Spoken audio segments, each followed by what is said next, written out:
बच्चों, अब हम लोग पढ़ेंगे टी रेशियोज के बारे में।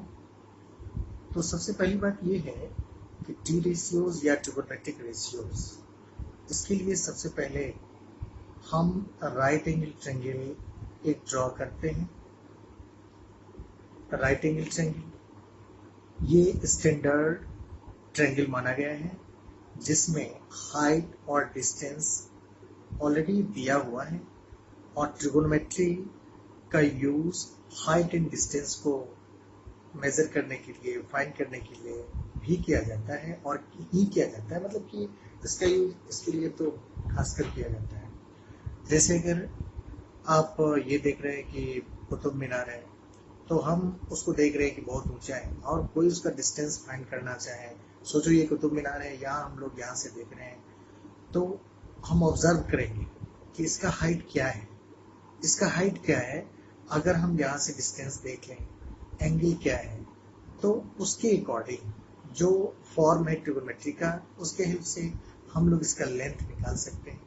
जैसे एक साइड दिया हो, ये डिस्टेंस अगर पता हो, तो इसी एंगल के द्वारा हमें ये एंगल पता हो, तो हम इसका हाइट फाइंड कर सकते हैं। ठीक है, तो ये बात ध्यान रखनी होगी कि राइट एंगल ही जो है ना, वो स्टैंडर्ड ट्रायंगल माना गया है, और 10th स्टैंडर्ड में खासकर राइट एंगल यूज किया गया है।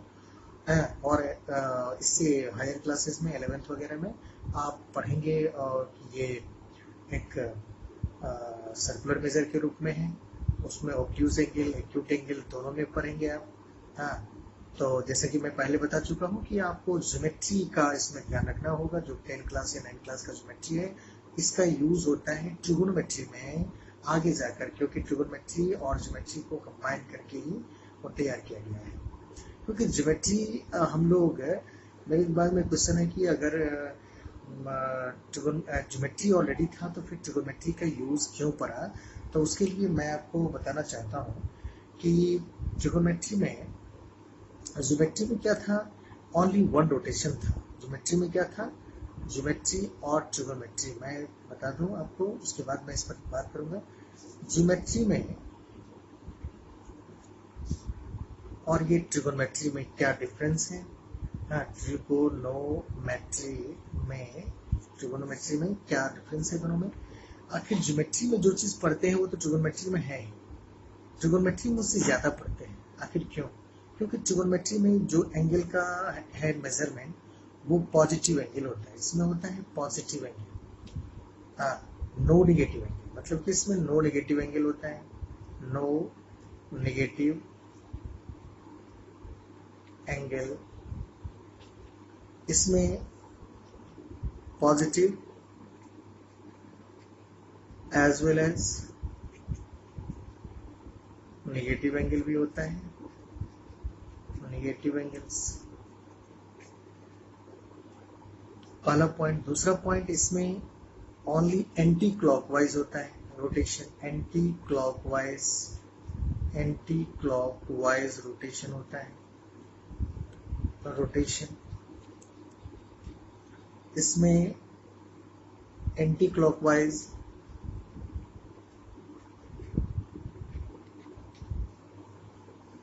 as well as clockwise rotation भी होता है। तीसरा पॉइंट कि इसमें ओनली वन रोटेशन होता है। वन रोटेशन मीन्स कि एक बार जहां से शुरू हुआ वहीं पर जाके खत्म हो गया। लेकिन इसमें ऐसा नहीं है, इसमें मेनी रोटेशंस होता है। 2 है ये, 3, इसमें मेनी रोटेशंस है, मेनी रोटेशंस। हाँ, जैसे कि ऐसे करके एक मेजर हुआ, या ऐसे करके चलते रहेगा ये।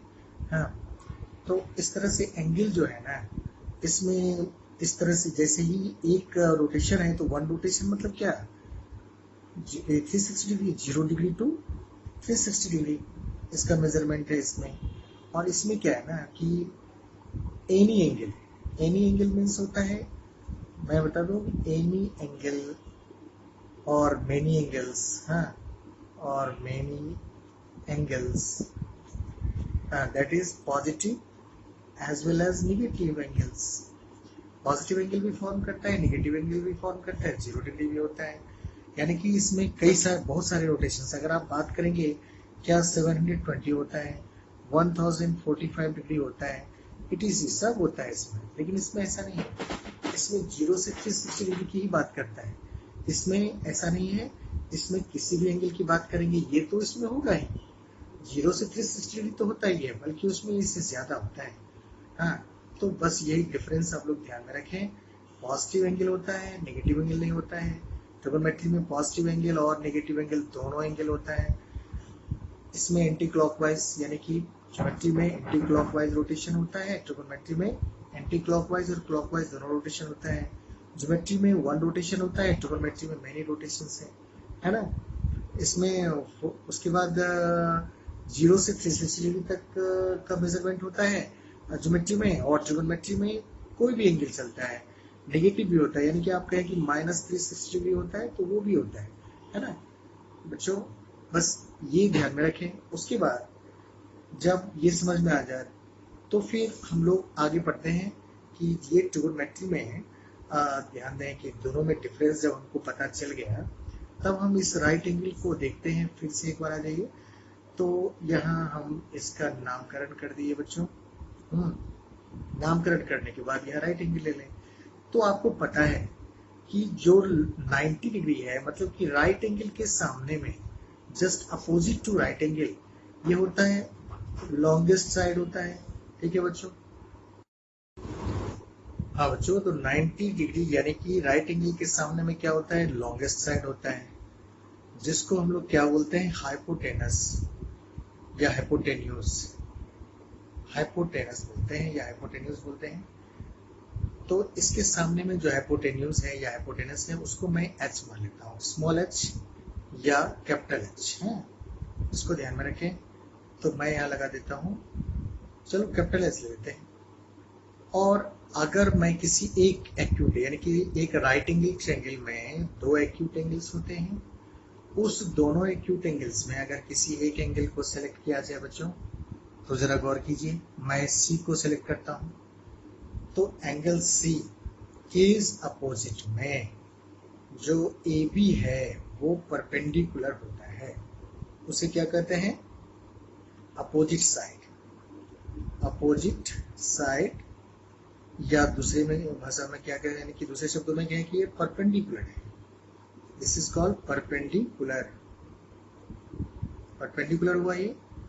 अब यहाँ पर BC तब क्या हो जाएगा, तब BC हो जाएगा, ये हो जाएगा एडजेसेंट साइड, यानी ये हो जाएगा, इसको बोलता है एडजेसेंट, एडजेसेंट साइड,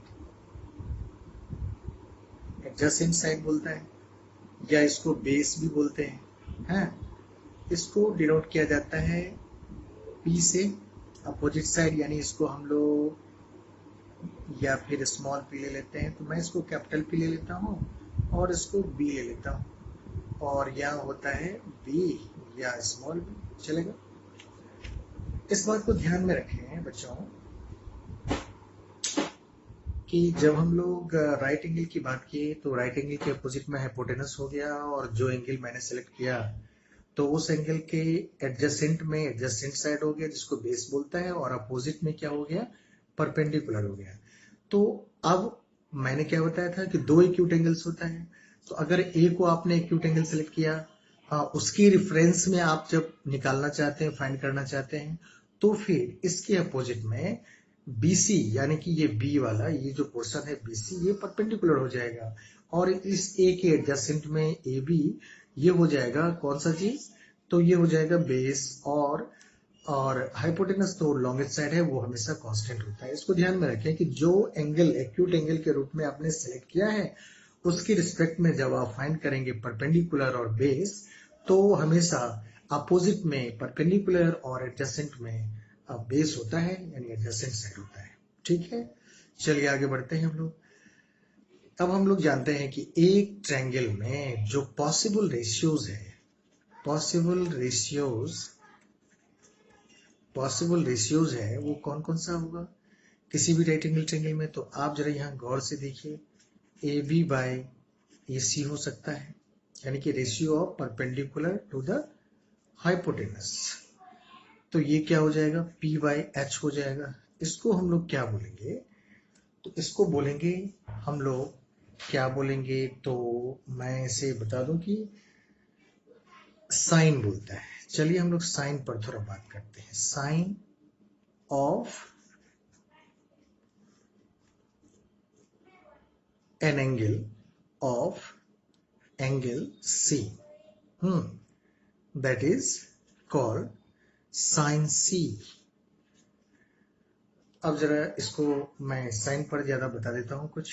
देखिए, ये साइन एक तरह से ratio of perpendicular to the hypotenuse है बच्चों, ये तो आप देख रहे हैं, with respect to angle C। उसके बाद ये साइन जो वर्ड है ना, ये नाम साइन ही क्यों पड़ा, तो अपने इसके लिए बहुत सारी कहानी है।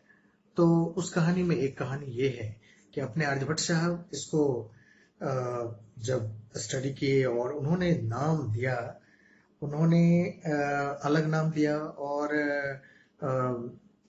इसका इंग्लिश में अलग नाम हुआ। और वो क्या क्या है वो मैं आपको थोड़ा सा बता रहा हूँ, जरा ध्यान से देखिए। तो SINE ये वर्ड है, ये साइन कहां से आया है, तो comes from the Latin LATIN, Latin word यानी कि साइनस से आया है। साइनस से आया है बच्चों, ध्यान दें, ये साइनस से आया है, जिसका मीनिंग होता है, इसका मीनिंग होता है ए बैंड, मुड़ जाना, या फिर और कर्व में होता है, कर्व। हाँ ठीक है, और इसको गल्फ भी बोलते हैं। बच्चों ध्यान रखिए कि साइनस से आया है, इसका मीनिंग क्या होता है, तो मीनिंग होता है बैंड। एक्चुअली ये धनुष, ये जो है ना धनुष और तीर, इसका ये वही शेप है। तो उस शेप को मैं जरा दिखा दूं आपको। तो ये सपोज करो यहाँ इस फॉर्म में ये आर्क हो गया, हाँ, और यहाँ पर टेंजेंट इस तरह से आएगा, तो ये सेकेंड आएगा और यहाँ से परपेंडिकुलर। बच्चों यही, इसके बारे में ज्यादा डिटेल्स में, इसमें बहुत टाइम लग जाएगा, ज्यादा डिटेल्स में आप लोग 11th में पढ़ेंगे। बेसिकली ये सर्कुलर मेजर में पढ़ाई होती है।